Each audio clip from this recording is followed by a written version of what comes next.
it feels like we're at the tail end of a cycle or the beginning of a new cycle. Can you give us a sense of the scale of global debt right now?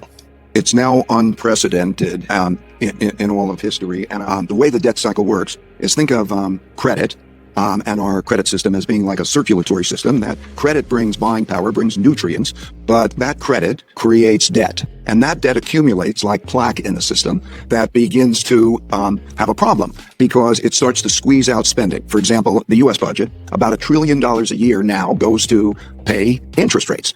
And over the next year, we're going to have over $9 trillion of debt that we have to pay back and roll forward, hopefully. One man's debts are another man's assets.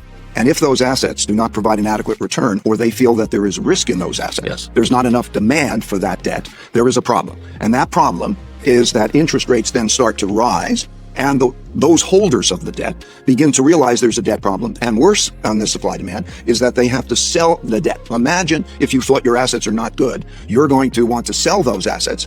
Now, the central bank can either let that happen, interest rates rise, asset goes down, economies suffer, or they come in and they print a lot of money.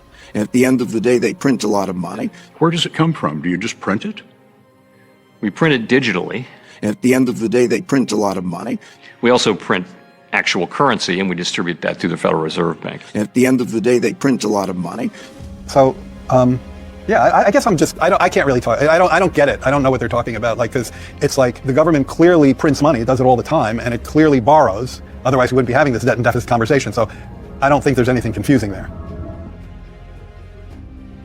The wealthiest people in history have owned gold. Kings, emperors, and now you. It's a different kind of wealth, a kind that the government cannot print.